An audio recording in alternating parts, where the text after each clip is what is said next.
Hər kəsə salam. Marketinqçidə yenidən birlikdəyik. Bu gün ortez-protez sahəsində Azərbaycanda və dünyanın bir çox ölkəsində uğurlu fəaliyyətini davam etdirən Medikom şirkətinin təsisçisi Anar bəylə birlikdəyik. Xoş gördük Anar bəy. Çox sağ olun Gündüz bəy. Biz də sizi xoş gördük. Öncəliklə dəvətiniz üçün çox təşəkkür edirəm. Sağ olun ki, dəvət etmisiniz. Əvvəlcə öyrənmək istədiyim məsələ bir insan necə qərar verə bilər ki, mən ortez-protez sahəsində biznes quracağam və bu sahədə insanlara protez satacağam. Yəni bir insan sahibkar olmağı düşünən bir şəxsin bu yerə gəlib çıxmağı mənim üçün çox maraqlıdır əslində. Bununla bağlı sual vermək istəyirəm.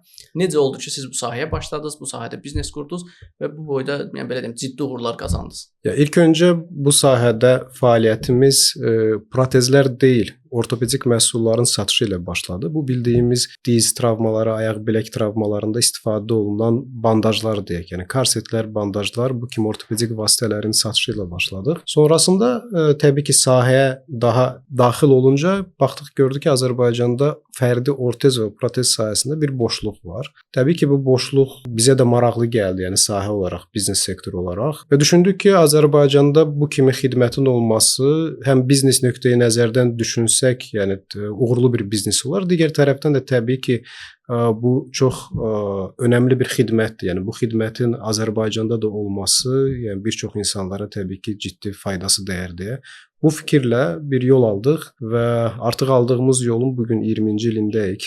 Artıq bu gün 20, yəni ortez-protez sahəsində yəni şəxsən mənim fəaliyyətimin 20 illiyi tamam olur. Medikom ortez-protez mərkəzinin isə bu il 15 il artıq tamam olur. Maşallah, həmçinin 20 illiyiniz münasibətlə də sizi təbrik edirəm. Çox sağ olun, təşəkkür edirəm. Anar bəy, ümumiyyətlə mənə maraqlıdır bu ortez-protez sahəsinin Azərbaycanda necə başladı, başlanğıcı necə oldu? Siz bu sahəyə necə yönəldiniz? Yəni çox maraqlıdır bu mənim üçün. Ümumiyyətlə ilk olaraq qeyd etdiyim kimi ortopedik vasitələrin satışı ilə başlanıldı. Sonra fərdi ortez-protez sahəsindəki o boşluğu gördük və ondan sonra düşündük ki, təbii ki, indi bu fərdi ortez-protezləri hazırlamaq üçün bir biliyə ehtiyac var. Yəni bu sadəcə mən bu gün bu işlə məşğul olacağam deyə qərar verib sadəcə bir şirkət təsis edib, yəni yer icarəyə götürüb başlanacaq bir iş deyil. Ciddi tibbi texniki biliklər gərəkdirir. O baxımdan biz açdığımız, təsis etdiyimiz şirkətdə belə yenə də ortopedik vasitələrin satışı və paralel olaraq qonşu bizə yaxın olan Türkiyəyə misal üçün müraciət etdik. Orada bir çox təlimlər aldıq. Daha sonra ortez-protez təhsilini aldıq. Çünki Azərbaycanda ortez-protez sahəsinin yəni təhsil olaraq elə bir fakültə yox idi. İndi də hal-hazırda da yoxdur. Davamlı olaraq təhsil, təlim və dünyanın bir çox ölkələrində təlimlərə qatılaraq o bilikləri biz uzun illərdir Azərbaycana gətirib, tətbiq edərək, yəni ortez-protez xidmətini qurmuş olduq. Və bu xidmət birdən-birə qurulmadı. Çünki ortez-protez dediyimiz sahədə bir çox bölmələri var. Məsələn, bunun korsetləri var, ayaq içlikləri var, serebral filici uşaqlar üçün xüsusi ortezləri var. Yəni bölümləri çoxdur. Bir bölümü öyrənib, onu tətbiq edib, sonra yavaş-yavaş digər bölümlərə keçdik. Yəni bunlardan çətin belə deyək, daha ciddi biomexanik biliklər, yəni tibbi biliklər gərəkdirən protez hazırlanması, özəlliklə yüksək texnologiyalı protezlərin hazırlanmasında bu da bir sonraki mərhələlərdə biz gəldik. Məsələn, 2005-ci ildən mən ortez-protez sahəsində fəaliyyət göstərirəm.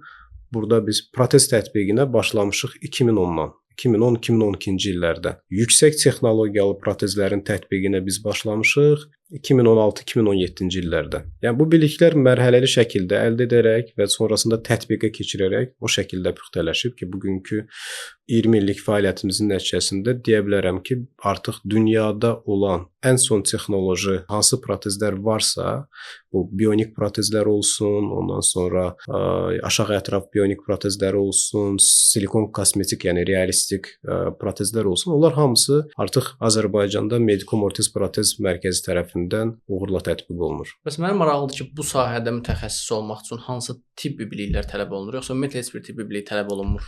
Yox, tibbi bilik mütləq tələb olunur.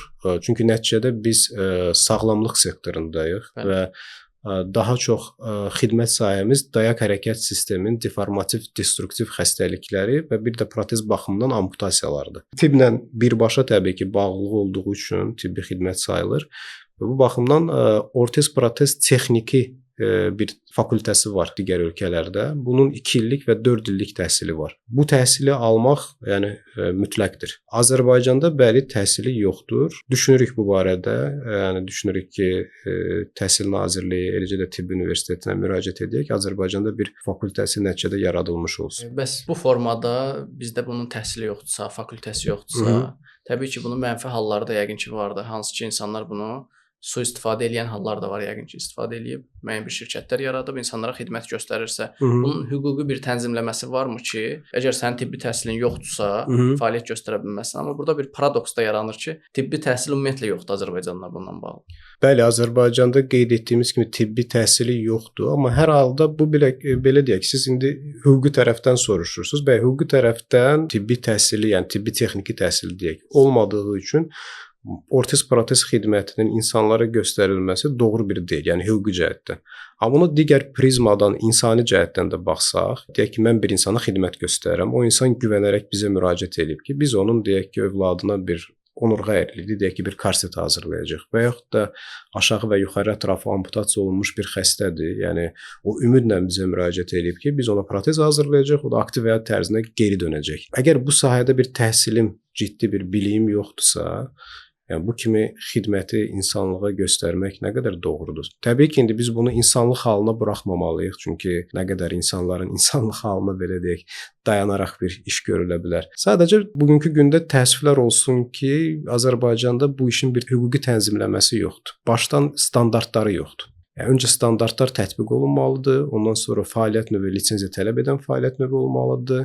Yəni bunlar hamısı belə deyək bir sənədlərdir, amma nəticəsi ölkədə bu xidmətin keyfiyyət standartlarını artırmaqdır. Yəni nəticədə insanlar daha keyfiyyətli xidmət alacaq, çünki xidmət göstərənlər məcbur olacaq ki, o standarta cavab versin və standartın şərtlərindən biri o təhsili almaqdır. Okey, doğru qeyd etdiniz. Okey, ölkədə bu sahənin təhsili yoxdur. Təhsili yoxdursa təlimlərinə qatıla bilər. Yəni ölkə xaricində və yaxud da təhsili olan, yəni diplomu olan bir mərkəz ki, bu Azərbaycanda hələ ki ancaq Medikum Ortez Protez mərkəzidir. Yəni öz müəssisəmiz olduğumuz üçün demirəm, yəni bu reallıqdır. Medikumun təlimləri olur, təlimlərə qatıla bilər. Yəni qatılıb nəticədə. Çünki məqsəd təbii ki, o təlim, sertifikat bu da deyil. Yəni bunların hamısının məqsədi biliyə yiyələnib və insanlara doğru dürüst xidmət göstərməkdir. Yəni nəticə olaraq faydalı olmaqdır. Siz misal üçün bu sahədə təhsil olmadan da şirkət qurmaq olarmı? Yəni bunu oxşar səhv eləmirəmsə bir sual verdiniz. Bu gün təəssüf ki, olur. Olur, yəni nə dərəcədə uğurlu olur? Yəni tam səmimi deyəcəm, bazar şərtlərinə uyursansa uğurlu da ola bilirsən. Biz əgər uğurun ana prinsiplərinə gəlsək, düzdür, mövzudan mövzuya keçmiş olduq. Yəni uğurun ana prinsipi, yəni başlıca ölçü meyarı, okey, fərqli fikirlər var. Biz misal üçün davamlı olaraq sosial mediada paylaşımlar görürük ki, yəni uğurlu olmaq istəyirsənsə sevdiyin işlə məşğul olmalısan, uğurlu olmaq istəyirsənsə işini öyrənməlisən, yiyələnməlisən və s. və ilaxırə. Disiplinlə bağlı müəyyən fikirlər var. Amma mənə görə uğurun başlıca ana prinsipi, yəni bir dürüst olmaq, yəni dürüstün altında da yatan alt meyarlar var. Yəni dürüst olmaq dedikdə burada qəsd etdiyim müştərinə, yəni müştəri deyirik kimisi. Bunu müştəri deyirik ümumiyyətlə də bildiyim. Yəni maksimum necə faydalı ola bilərəm? Yəni fayda prinsipləri əsasında əgər biz çalışırıqsa, insanlara xidmət göstəririksə, onların bizə ödədiyi hər hansı bir məhsul və xidmətin dəyəri olaraq haqqlarını verməyə çalışırıqsa, yəni ana məqsədimiz, düşüncəmiz əgər budursa, biz uğurlu olacağıq. Çünki digər prinsiplər, alt prinsiplər bu ana prinsipin altında yatan prinsiplərdir. Çünki bu amalı məqsədi olan bir sahibkar nə edəcək? Olduğu sahədə daha mükəmməl olmağa çalışacaq. Daha çox öyrənəcək ki, insanlara daha faydalı necə ola bilərəm. Misal üçün götürək deyək ki, biz bir xəstəni protezlə təmin edirik. Axı o xəstənin, pasiyentin protezdən o qədər bilgisi yoxdur. Okey, biz deyək ki, tətbiq etdik. Xəstə bir şəkildə məmnun oldu. Amma bir mütəxəssis olaraq əgər biz görürüksə ki, aha, mən daha yaxşısını edə bilərdim, daha faydalı ola bilərdim, daha müsbət nəticə əldə edə bilərdim və bunun üçün nələr edə bilərəm, öz üzərimdə nələri, hansı bilik və təcrübəni gücləndirməliyəm. Yəni bu kimi prinsiplərlə əgər fəaliyyət göstəririksə, o zaman uğurlu olacaq.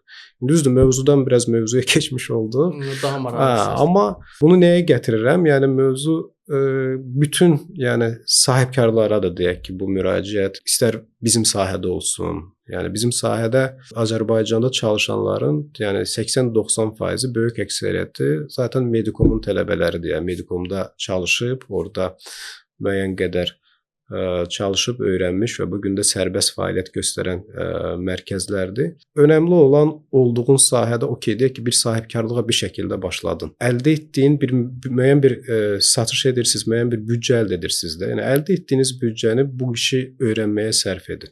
Bu gün belə deyək, qısa perspektivli bir biznes yolu seçməyin. Yəni qısa perspektivdə bu gün mən nə qədər qazana bilərəm, bu gün nə edim ki, daha çox qazanım. O fikirlə deyil də, uzun perspektivdə nə edə bilərəm ki, bunu əgər düşünsək, təbii ki, olduğumuz sahədə bu gündən sabaha özünün daha yaxşı bir versiyası olması üçün çalışacaq və təbii ki, bu yöndə bilik və təcrübəsini artıracaq ki, insanlara maksimum faydalı olsun.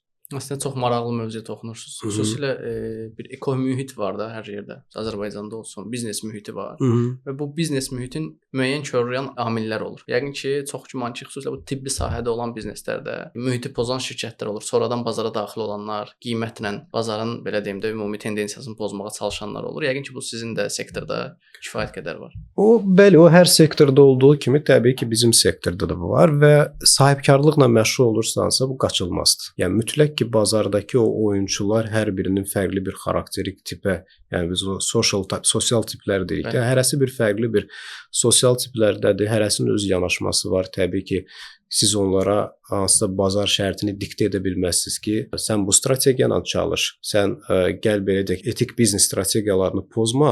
Təbii ki, bir misal üçün çox yaxşı olardı, o biraz belə sadəlövh düşüncə ola bilər. Yəni bir cəmiyyət yaradıb, cəmiyyət içərisində o rəqib şirkətləri, eyni sektorda olan şirkətləri toplayıb belə bir fikirlə çıxış eləmək olar ki, gəlin olduğumuz sahəni bir yerdə inkişaf etdirək. Rəqabət ayrı, sağlam rəqabət şərtləri ilə bir yerdə bu sahəni inkişaf etdirək və olduğumuz, fərqli strategiyalarla davam edə bilərik. Amma olduğumuz sahədə onun imicini artırmaq, xidmətin keyfiyyətini artırmaq baxımından birləşmək olar. Hətta rəqiblər də bir araya gələ bilər ki, bu normaldır, biz bunu dünya praktikasında görürük. Amma bugün dediyiniz o amillər var, yəni biz ona qeyri-etik promosiya deyirik. Yəni müştərilərini, yəni bizim sahədə müştərilərimiz tibbi müəssisələr, yəni və ortezi, protezi təyinat verən həkim mütəxəssislər sayılır. Təəssüf ki, bəli. Yəni davam eləməyəcəm bu mövzuna, amma təəssüf ki, var elə bir faktorlar. Yəni bu gün mən həyata bir yanaşma prinsipim var. Heç vaxt heç nəyə peşman olmuram, heç vaxt heç nəyə üzülməməyə çalışıram. Amma hardasa bəlkə olduğum sahədə mənə az da olsa neqativ təsir edən budur ki, yəni illərdir qurduğumuz, böyütməyə və inkişaf elətdirməyə çalışdığımız, yəni ortez protez sahəsi ki, bəlli bir səviyyəyə gətirib çıxartmışıq və bu gün bu meyarlarla ölçülməsi heç arzu olunan bir hal deyil və təbii ki, əgər dövlət qurumları tərəfindən bu sahəyə bir nəzarət olmasa, çox acınacaqlı bir aqibət gözləyir. Yəni sırf bizim ortez protez sahəsini.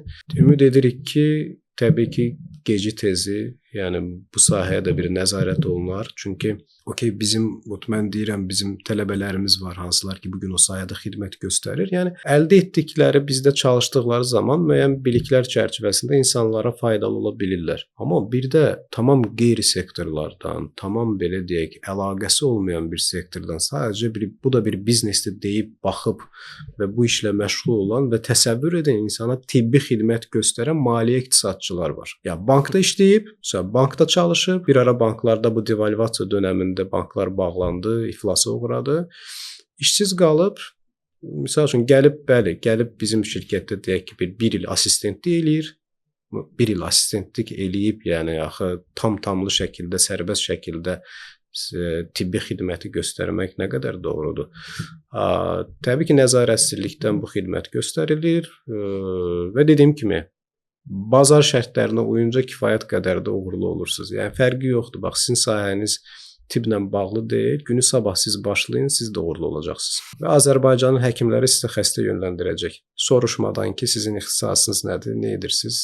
Amma deməyiniz lazımdır ki, bir il, 2 il Medikomda çalışmısınız. Bir tərəfdən həqiqətən acınacaqlı vəziyyətdir. Bunun səbəblərindən biri də mən düşünürəm ki, son istehlakçının məhsulun keyfiyyəti ilə bağlı heç bir fikrinin olmamağı ilə qaynaqlanır. Yəni bu səbəbdir ki, insan gedir məhsul seçməyə, ki, Medicom var, X şirkət var, Y şirkət var. Bu adam seçim eləyə bilmir ki, hansının məhsulu daha keyfiyyətlidir. Bununla bağlı da nə qədər də maarifləndirmə tədbirləri də aparılsa, nə də olsa, təbii ki, buna kənardan nəzarət olmasa qeyri-mümkündür. Çünki insan bu gündəlik tələbat məhsulu deyil ki, deyəsən bu qənddir, alır, yeyir, sabahlar artıq keyfiyyətini tapıb əl çəkməyəcək. Mütləq şəkildə mən də düşünürəm ki, nəzarət olmalıdır. Amma hər bir halda bu protezə ehtiyacı olan bir insan, sağ bunun Allah eləməsin, indi yoxdur kimsəyə qolu, ya barmağı və ya ayağı. Bu necə seçməlidir ki, bu həqiqətən buna doğru bir məhsul verildi, yoxsa keyfiyyətsiz bir məhsul buna satıldı kimsə tərəfindən, bank işçisi tərəfindən? Baxın, bizim sahənin elə ümumiyyətlə bu nəzarətsizlik ki deyirik, yəni çətinliyi də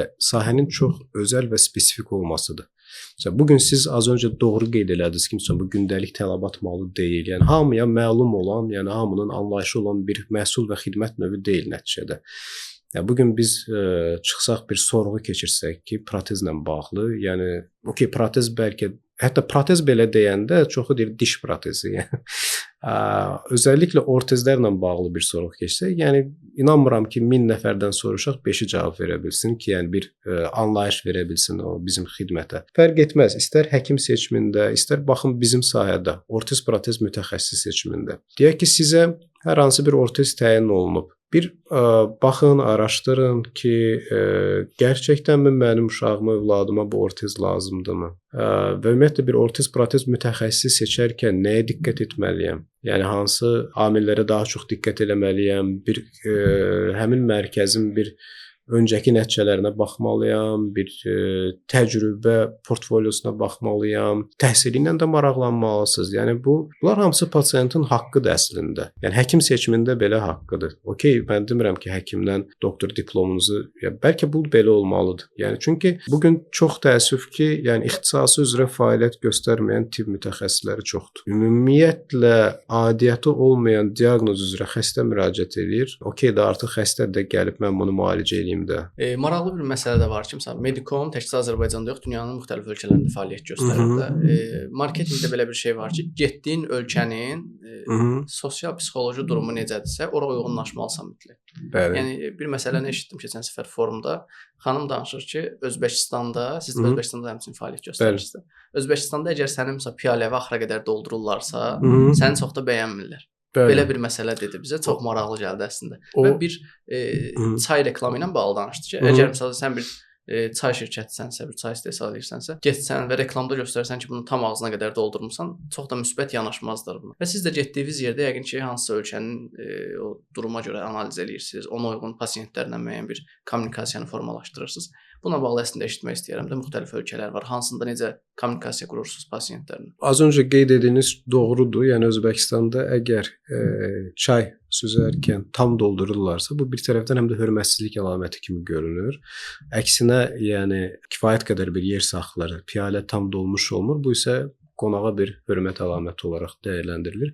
Ümumiyyətlə xarici bazarlarda şirkət təsis olunması, yəni sadəcə okey getdim orada bir yer tapdım, icarəyə götürdüm, filan biznes sahəsində bir boşluq gördüm və mən bu sahədə bilikliyəm, təcrübəliyəm, mən burada uğurlu olacağam. Yəni bu 1-2 meyarla ölçülmür.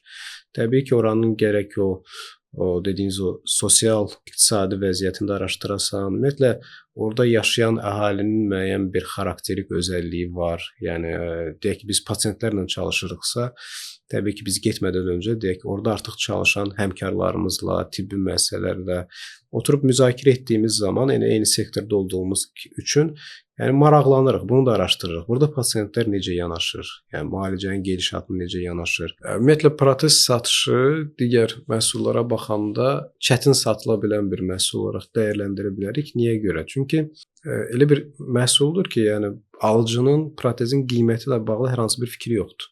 Yəni az öncə qeyd etdiyimiz kimi bu hamımıza bəlli olan belə gündəlik tələbat malı, televizor deyil, mebel əşyası deyil ki, bugün onlarla bağlı bir fikir alsaq, deyək ki, bir sorğu keçirsək, aşağı-yuxarı bir qiymət bildirəcəklər. Protez qiyməti ilə bağlı bir fikir olmadığı üçün pasiyentə protez qiymətinə bağlı bir məlumat verəndə, bu niyə bu qədər bahadır? Amma halbuki təklif olunan o protez və onun dəyəri eyni protezdir, belə deyək, Almaniyada da, digər Avropa, Amerika ölkələri olsun, başqa ölkələrdə də olsun, bəlkə bir 30-40% daha yüksəkdir. Biz çalışdığımız ölkələrin iqtisadi gücünü nəzərə alaraq, yəni məcburuq ki, xeyli münasib edək qiymətləri, amma buna baxmayaraq yenə də protez qiyməti işləndə belə wow effekti ilə qarşılanır. Niyə bu qədər bahadır? Çünki alıcının təsəvvüründə okey protez yəqin ki bir 500-600 manatlıq bir vasitədir də. Amma bildiriləndə ki minimum elə 4000-5000 manatdan başlayır. Təbii ki, onlarda bir yüngül bir şok effekti yaradır. Ki bu da normaldır. Çünki hansı ölkədə biz fəaliyyətə başlamışıqsa, istər Azərbaycanda, ya Azərbaycanda başlayanda da özəl sektorda, yəni daha çox yüksək texnoloji protezlərin tətbiqi ilə ilk mərkəz olduq Azərbaycanda. Eynilə Qazaxstanda da ilk mərkəz olaraq fəaliyyətə başladıq və eynilə Özbəkistanda da. Zaten o bazarlara getməyimizdə marağımız oradakı olan bir boşluq idi ki və gedib orada ilk yüksək texnologiyalı ortez protez mərkəzi olduq. İlk ümumiyyətlə istənilən sektorda bir ilk olmaq ciddi bir məsuliyyətdir və həmin o sektorun bütün yüklərini davamlı olaraq gərək öz çiyinlərinin üzərində daşıyasan. O sahəni ölkədə sən tanıdacaqsan, o sahədə o qiymət bariyeri, anlayışı bariyeri var. Onu da sən aşacaqsan. O sahəni belə deyək, istər tibb mütəxəssislərinə, istər əhaliyə maarifləndirmə baxımından sən tanıdacaqsan. Səndən sonra gələnlər səndən faydalanacaq. Qiymət baxımından biz sadəcə bu bariyeri hardasa necə aşırıq protez satışında məcbur qalırıq alternativ misallar çəkməyə. Çünki olduğumuz ölkədə ilk olduğumuz üçün bir analoji olaraq müqayisə edəcək bir şirkət və yaxud da məhsul yoxdur. O baxımdan yaxın olan ölkələrdə istəyirsiniz misal üçün qiyməti ilə bağlı filan ölkədə yazın, araşdırın, maraqlanın. Yəni artıq o zaman belə deyək, bir anlam vermiş olurlar o qiymətə, yəni dəyər vermiş olurlar ki, aha bu 8000 manatlıq bir protez imiş, elə bizim ölkədə sağ olsunlar, bunu 5000-6000-ə bizə təklif edirlər. Amma yenə də protez elə bir sahədir ki, gərək ya dövlət tərəfindən və yaxud da hər hansı bir qurum tərəfindən bir maliyyələşməsi olsun. Statistik olaraq nəzər salsaq, protezə ehtiyac olan insanların əksəriyyəti maddi olaraq çox da yüksək belə maddi durumda olanlar deyil, yəni.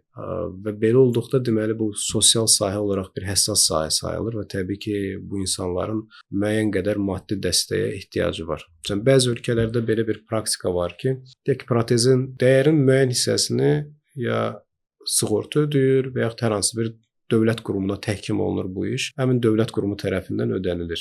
Yəni minimal bir deyək ki, dizaltı protez üçün deyək ki, bir 3000-4000 manat. Əgər mən sadəcə manat olaraq dinləyənlər anlasın deyə konvertasiya edib danışıram. Deyək ki, bir 4000 manat olaraq dizaltı protez dəyərləndirilir və alıcı okey daha üstün funksional bir protez istəyirsə əlavəsini özü ödəyir. Azərbaycanda tibbi sığorta protezi qarşılamır. Azərbaycanda yəni protezə ehtiyacı olanlar dövlət protez bərpa reabilitasiya mərkəzimiz var. Orada ödənişsiz əsasla protez əldə edə bilərlər. Yəni Azərbaycanda dövlət təminatı ilə protez tətbiqi ancaq Dövlət Protez Bərpa Reabilitasiya Mərkəzi belə bir mərkəzimiz var, orada göstərilir. Bəli, əslində doğru olardı ki, digər ölkələrdə də, yəni bizim çalışdığımız bütün ölkələrdə, ümumiyyətlə dünyada belə desək bir çox ölkələrdə protez sahəsində xidmət dövlət təminatı ilə həm dövlət sektorunda bu xidmət göstərilir, həm də özəl sektorda xidmət göstərilir və bu zaman bu mövcud sahədə xidmət keyfiyyətinin artımına da ciddi təsir göstərir.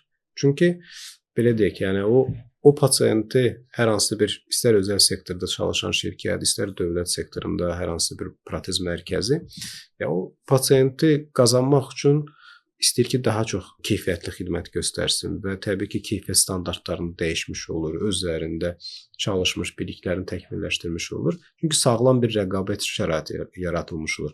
Yəni, sağlam rəqabət ortamı olan yerdə də təbii ki, inkişafın olmaması yəni mümkün deyil.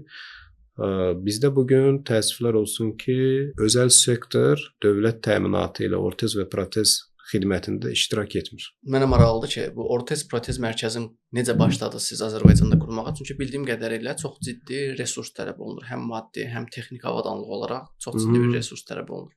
Siz nə ilə başladınız? Necə başladınız prosesə? Biz nə ilə başladıq?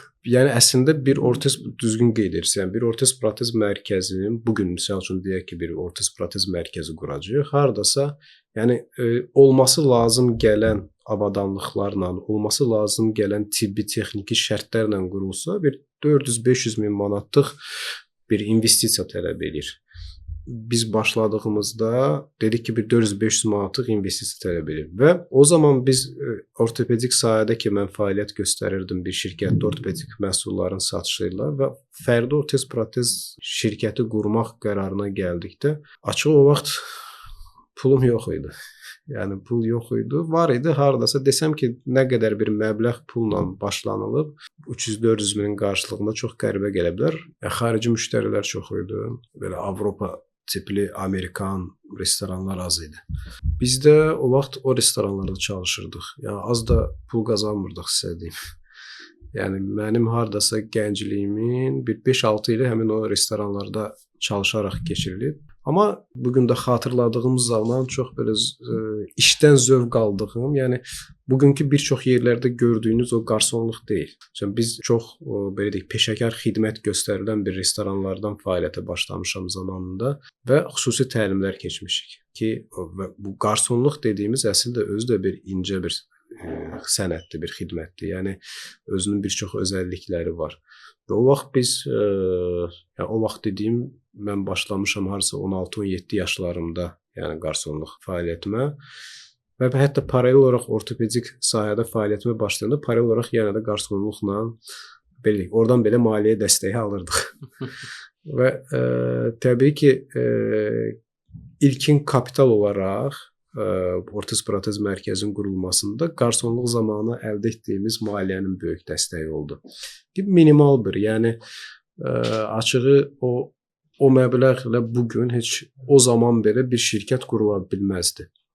Yəni protez hazırlanması üçün müəyyən bir soba var deyək ki, o sobaya ehtiyac var, müəyyən bir texniki avadanlıqları var, yonma maşını var, ondan başqa laminasiya bu çəkim edirik, onun üçün yəni vakuum aparatı var, yəni bir çox cihazlara ehtiyac var.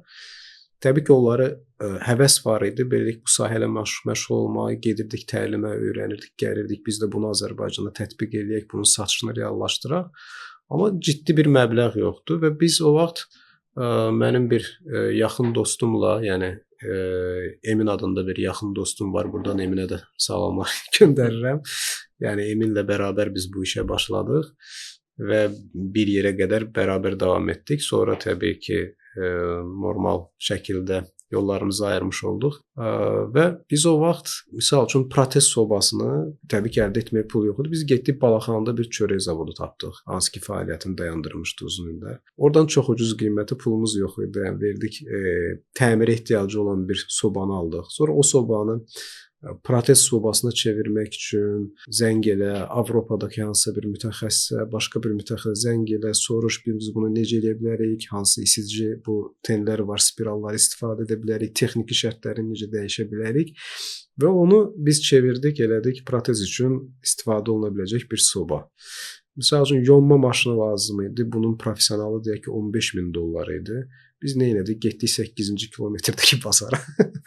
Oradakı bir belə deyək, bir yonma cihazını alıb onu bir modifikasiya eləyib özümüzə faydalı ola biləcək bir hala gətirib başladıq. Yəni o şəkildə minimumdan elə təkmilləşdirə gəlmişik və bir müddət sonra təbii ki, dövriyyə formalaşdıqca biz artıq o peşəkar cihazlarla mərkəzi təmin etmişik. Yəni başlanğıcı bu şəkildə başlandı və daha çox dövriyyəmiz, yəni cihaz keydən o dövriyyəmizin böyük əksəriyyəti təlimlərə xərclənib. Yəni biz bir ildə mənim iştirak etdiyim təlimlərin dəyərini hesablasaq 100-150 min manat arası idi. Yəni çünki təlimlər çox bahalı təlimlərdir və bir də ki, uzaq belə deyək Avropa ölkələrində də bunun maliyyələşməsi, yolu, oteli, digər xərcləri çox baha başa gəlirdi. Amma biz o təlimlərin ciddi faydasını da gördük. 2016-cı ildə bilirsiniz, yəni bunu çox böyük təəssüf hissi ilə qeyd etmək istəyirəm ki, bizdə aprel döyüşləri də oldu, orada qazilərimiz, yaralananlarımız oldu.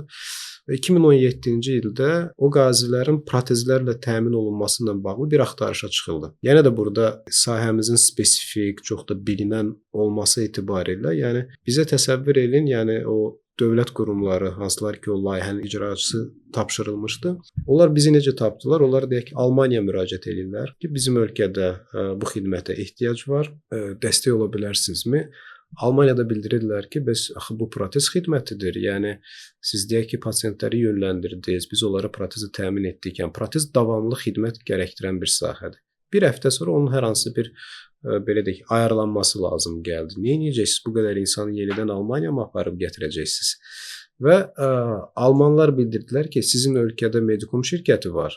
Biz onlardan bir yerdə davamlı təlimlərdə oluruq. Yəni sizin ölkədə bu xidməti göstərən var, yəni oradan almağınız daha məntiqli olar. Və bu da həmin o təlimlərin faydasıdır ki, yəni bir networking formalaşır. Artıq sizi bir çox ölkələrdə də oxşar sahələrdə tanıyırlar, tövsiyə edə bilirlər. Eyni zamanda başqa bir dövlət qurumu da Türkiyəyə müraciət eləmişdi. Oradan mütəxəssis cəlb etmək istədilər. Yəni orada da eyni şey. Yəni çünki protez sahəsi uzaqda göstərilə bilməz əslində. Bəli, bir çox xaricdə çalışan şirkətlər var. Onlar digər ölkələrdən pasient cəlb etməyə çalışırlar. Mənə görə doğru bir xidmət deyil. O sadəcə satış düşünən mərkəzlərdir ki, satım getsin. Pasientinə davamlı xidmət göstərib, faydalı olmaq. Çünki məqsəd protezi verib, quraşdırıb pasienti göndərmək deyil ki, məqsəd onu aktiv həyat tərzinə geri döndərmək. Yəni sonrakı həyatında onun aktiv həyata qayıtması, yəni müəyyən o aktivlikləri yenidən əvvəlki kimi olmayacaq, amma maksimum icrasını təmin etməkdir də.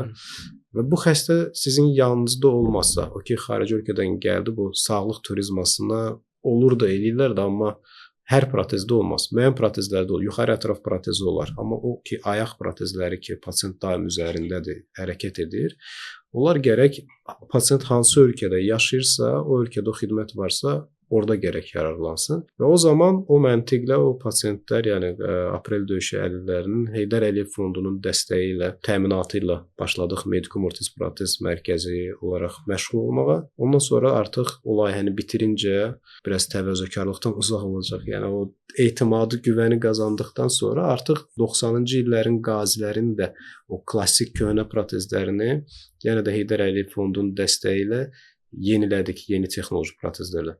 Və mən deyərdim ki, Azərbaycanda protez sahəsinin inkişaf etməsində, yəni bir nömrəli başlıca rol Heydər Əliyev fondunun üzərinə düşür. Yəni onların dəstəyidir. Niyə görə? Çünki bu tip protezlərin maliyyələşməsi olmasa, axı biz də tətbiq edə bilməyəcəyik. Yəni bu sahə bir yerdən inkişaf etməlidir. Bunun üçün maliyyələşmə olmalıdır. Yəni mövzu daha o belə deyək, bahalı qiyməti olan yüksək dəyərli, yüksək texnoloji protezlərdir. Təbii ki, maliyyələşmə olmadan bu sektorun inkişafı da mümkün deyil. Əslində dinlədikcə insan beynində çox belə deyim, türklərin bir sözü ufq açılır. Görürsən ki, Azərbaycanda çox ciddi bir sahibkarın öz biznesini irəlilətmək üçün çox ciddi bir addımlar olub. Yəni getmisiniz, xarici təhsillər almısınız, təlimlərə pul xərcləmisiniz və bu kiçik rəqəmlər deyil, 100 min, 150 min civar rəqəmlər. Və bir sual da yaranır ki, bu gələcəyin necə düşünürsüz Medikomun? Bunu inkişaf elətdirib hara qədər aparmağı düşünürsüz?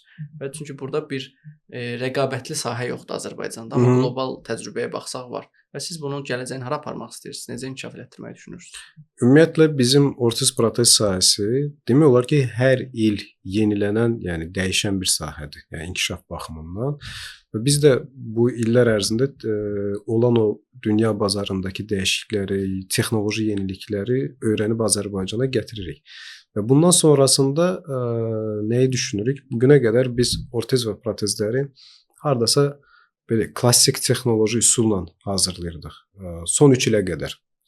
Son 3 ildə biz artıq 3D texnologiyanı tətbiq etməyə başladıq. Bunu harasa 1 il sınaq mərhələsindən keçdi. Bütün məhsulları təbii ki, birdən-birə 3D texnologiyalarla hazırlamağa cəhd etmədik ki, o da doğru olmazdı. Bir test mərhələsindən keçməli idi. Skalyoz korsetlərindən başladıq. Bugün onları uğurlu olaraq hazırlayırıq. İndi hal-hazırda bu serebral filcli uşaqlarda dediyimiz, DAFO dediyimiz bir ortezlər var. Onları 3D texnologiyanı hazırlamağa çalışırıq və daha gələcəyində artıq dünyada 1-2 şirkət başlayıb, indi bizi təbii ki, onların təcrübəsinə dayanaraq kənardan bir müşahidə edirik, görürük ki, uğurlu oldusa, bir də klinik olaraq təsdiqlənməlidir hər hansı bir üsul. Ümumiyyətlə tibbdə təbii ki, doğru olaraq ki, klinik olaraq təsdiqlənmiş bir üsullara, protokola əsasən müraciət edək və biz də bir şirkət olaraq təqib edirik, yəni dünyada baş verən dəyişiklikləri və görürük ki, bir müddət sonra artıq hər sahədə süni zəka tətbiqi gəldiyi üçün bizim ortez protez sahəsində də süni zəka tətbiqini artıq başlanılır. Və təbii ki, bu texnologiyanın inkişaf etməsi və bizim sahədə də tətbiq olunması daha müsbət nəticələrə gətirib çıxaracaq. Həm müalicə baxımından, həm hazırlanma prosesi baxımından elementar olaraq ortez sahəsində artıq 10-12 il bundan əvvəl artıq klinik araşdırmalar aparılıb. 3D texnologiyanın tətbiq olunması nəticəyə nə qədər müsbət təsir edib, bunlar da klinik olaraq araşdırılıb. Çünki biri var, biz klassik üsulla deyək ki, bir pasientin hər hansı bir üzvündən ölçü alarkən gipsli ölçü alırıq. Gipsin özünün müəyyən şişmə payı var. Burada insan əlinin istər-istəməz müəyyən bir xəta payı var, amma həmin o üzvü 3D skanerlə skan etdiyimiz zaman ölçü alacağımız nahiyənin daha dəqiq geometrik ölçülərini almış oluruq. Bu da təbii ki, hazırlanacaq məhsulun belə deyək, daha doğru, daha dəqiq hazırlanmasına gətirib çıxarır. Onun da nəticəsi olaraq pasient, yəni belə deyək, biomexanik cəhətdən doğru hazırlanmış bir ortopedik vasitə əldə etmiş olur. Təbii ki, burada texnologiya işin bir qismidir. Deyərdim ki, hətta bir 20%-dir, amma 80% işi tibbi texnoloji tərəflərini bilməkdir. Yəni bilmək və o biomexanik göstəriciləri o məhsulların hazırlanmasında tətbiq etməkdir. Okay, siz qeyd etdiniz ki, bəs 5 il, 6 il həsr eləmisiniz, qarson işləmisiniz də. Bəli. Bunun sizə qatdığı hər hansı bir şeylər olub ümumiyyətlə? Çox. Ümumiyyətlə, deyək ki, bugün biz hər hansı bir biznes fəaliyyətindən məşğuluq. Təbii ki, məşğul olduğumuz sahədə nə edirik? Əgər bir idarəçiliksə, idarəçiliklə məşğul oluruq. Yəni fərq etməz hansı biznes sektorundayıq. Yəni başlıca gördüyümüz iş nədir? Ünsiyyət. Yəni biz pasientlə, müştərilərimizlə ünsiyyətdə oluruq, əməkdaşlarımızla ünsiyyətdə oluruq. Yəni mən nəyin fərqinə vardım? Sırf ofisiant və yaxud qarson deyirlər, o fəaliyyətimin olmasının daha böyük qatqısı, yəni ünsiyyət bacarıqlarımın artırılmasında oldu. Mən çox səmimi, yəni etiraf eləyəcəm. Yəni mən qarsonluğa başlamamışdan öncə çox özünə qapanan, ümumiyyətlə kommunikasiyada çox ciddi bir sıxıntısı olan, nə bilim, misal üçün deyək ki, hər hansı bir ünvana getməliyəm, bəlkə birinə yaxınlaşıb o ünvanı soruşacaq qədər, yəni bir kompleksi, ünsiyyət kompleksi olan deyək ki, birisi idim. Amma bunu aşmam, bunu təkmilləşdirməm, yəni ünsiyyət bacarıqlarını təkmilləşdirmək, ümumiyyətlə fərqli o sosial insan tipləri görüb, onları tanımaq, onları sinifləndirə bilmək, bunların hamısını deyərdim ki, aldığım biznes təlimləri okey, mövcud bilikləri belə deyək, sistemləşdirmiş və müəyyən yeni biliklər qatmış oldu. Amma bunun bazasını mən aldım ofisiant olaraq, yəni Azərbaycancası səhv eləmirəmsə süfrəçi gedir əslində, daha dəqiq desək. Bu bizim dilimiz öyrəşib ofisiant deməkdə. Bax, həmin fəaliyyətimdə bu ünsiyyət bacarıqlarımı təkmilləşdirmiş oldum. Həm ünsiyyət bacarıqlarımızın təkmilləşdirilməsini düşünürəm ki, ciddi faydası var. Çünki gün içində fərqli-fərqli insanlarla ünsiyyətdə olursan, fərqli xarakterik özəlliklərdə. Bir də beynin analitik düşüncə qabiliyyətini inkişaf elətdirir. Ümumiyyətlə tək qarsonluq deyil, yəni əgər fərq etməz hər hansı bir sahədə çalışırıqsa, düşdüyümüz vəziyyətlə barışıb deyil, yəni bir daim çıxış yolları axtarmağa beynimizi vadar ediriksə, biz bu zaman nə edirik? Beynin analitik düşüncə qabiliyyətini artırmış oluruq ki, bu da bir iş adamı üçün, ümumiyyətlə iş görən adam üçün mən deyərdim ki, çox önəmli bir xüsusiyyətdir. Çünki iş həyatımızda biz gün içində müəyyən bir o bariyerlərlə, problemlərlə qarşılaşırıq da. İnsan o problemlərdən qaçmadıqca, üstünə getdikcə nə edirsən? Yəni inandırım sizi, yəni mənə görə biraz ola bilsin çox belə iddialı bir çıxış eləmiş olacağam. Həll oluna bilməyəcək bir sual, bir problem yoxdur. Həll etmək istəyən, yəni onun həllinə qarşı gedən, yəni onu həll etmək istəyən və o problemdən qaçan insanlar var. Qaçdınsa vay halına, yəni bitdin deməkdir, istəyir iş həyatı olsun, ümumiyyətlə həyatında bitdin deməkdərsin. Amma yox, onun üzərinə gedib və həlli yollarını axtarıb tapmağa çalışırsansa, bu beynin analitik düşüncə qabiliyyətini inkişaf elətdirir və bir sonraki problemlərdə daha rahat çıxış yoludur. Artıq elə bil ki, beyin bir mexanizmə dönüşür və siz trouble solver-a çevrirsiniz də. Yəni sizin üçün hər hansısa bir problem eləmək, elə bir problemi həll etmək elə bir ciddi bir sıxıntı olmur və bugün az-çox belə bir hardasa xüsusiyyətim varsa, düşünürəm ki, bunun da belə deyək, baza təcrübəsinə hardasa o qarsonluq fəaliyyətimdə yiyələnmişəm. Ümumiyyətlə bu ortez protez sahəsini kənara qoyub bir sahibkar kimi yanaşsaq məsələyə, sahibkar olmaq bizim işimizi asanlaşdırır, ümumi həyat fəaliyyətimizi rahatlaşdırırmı, yoxsa çətinləşdirir? Kənardan elə görünür ki, biznesi var, kef eləyir. Həqiqətən belədir, yoxsa oradakı çətinlikləri biz görmürük? Kənardan bəli, elə görünür. Yəni hətta deməzdim ki, kənardan, yəni yaxınından belə elə görünür. Məsəl üçün yaxın dostun, tanışın, hətta bəzən ailə üzvün belə olur. Sən nə edirsən ki, deyir, oturmusan kabinetdə, çay içirsən, yəni zəng elirsən, kiməsə tapşırıqlar verirsən. Hərdən bu qədər bəsit görünür sahibkarlıq, amma sahibkarlıq ciddi bir məsuliyyətdir. Yəni sahibkarlıq tək öz məsuliyyət deyil, yəni sahibkar olduğun şirkətdə çalışdığın o əməkdaşlarının da məsuliyyəti hardasa sizə aiddir. Təbii ki, bir sahibkar olmaq daim öz üzərində işləməyi tələb edir. Birisi necədir? Yəni insanlar nəticəni görür də. Yəni insanlar sizin o nəticəyə necə gəldiyinizi görmür axı. Hansı əziyyətlərdən keçdiyinizi görmür.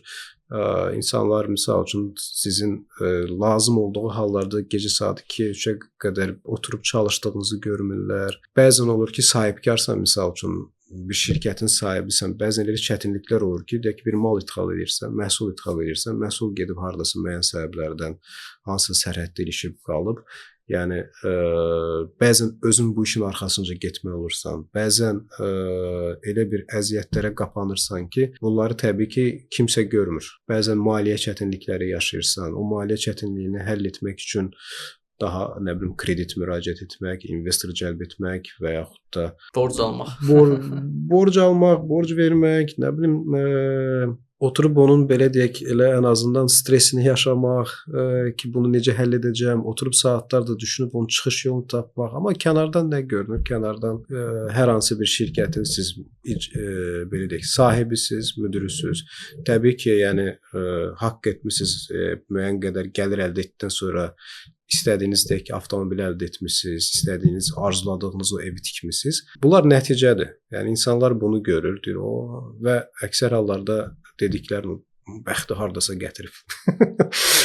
Bəxti hardasa gətirib və yaxud da düşünülən nə olur ki, görəsən bu işin arxasında kim durur?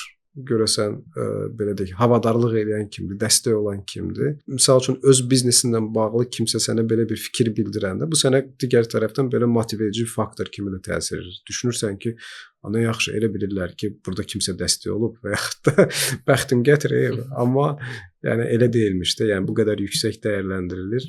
Ümumi götürsək, Anar bəy, 20 ildən çox da artıq siz bu sahədə fəaliyyət göstərirsiniz. Bəli. Bəs bunun bir belə deyim də yekunu varmı? Çünki müxtəlif ölkələrdə gedib bunu qurursunuz, yaradırsınız, tətbiq edirsiniz texnologiyanı. Bu nə vaxta qədər davam eləyəcək? Bu da mənim maraqlıdır. Yəni ümumiyyətlə, yəni baxmayaraq ki, 20 il, yəni eyni sahədə fəaliyyət göstərirəm. Yəni bu məni yormur, çünki nəticədə sevdiyim bir işlə məşğul oluram. Və bizə ayrılan bu həyatda zaman, tək zaman deyil, yəni təbii ki, enerji də önəmlidir. Enerjimiz yetəcək qədər olduğum sahədə çalışmağı düşünürəm. Okey, ola bilər ki, yəni bir çox iş adamlarının belə bir deyimi var ki, eyni sahədə uzun müddət qalmaq biraz motivasiya təsir edir. Mən bu fikirlə heç razı deyiləm. Nə üçün? Çünki olduğun sahədə də dəyişikliklər gətirirsənsə, o dəyişikliklər gətirdiyin o özü bir o faktor olaraq motivasiyanı artırır. Yəni yox, olduğun yerdə sayırsansa eyni sahədə bu motivasiyanın düşməyinə səbəb. Ona görə bizim sahə də həm texnoloji olaraq yeniləndiyi üçün, həm də mən motivasiyanı bir daha hardan alıram? Yəni o yeni bazarlarda gedib yeni şirkətlər ki açıram. Bax o artıq mənim üçün yeni bir başlanğıc olur. Və sanki sıfırlanıb yenidən başlanmış oluram. O belə enerji artımına da müsbət təsir göstərir. Həm də ki bizim nə yaşımız var ki, elə hər şey düşünürəm ki qabaqdadır. Elə daha uzun illərimi, yəni mənə yenə də deyirəm icazə verilən qədər, yəni işimə sevərək verməyə hazıram.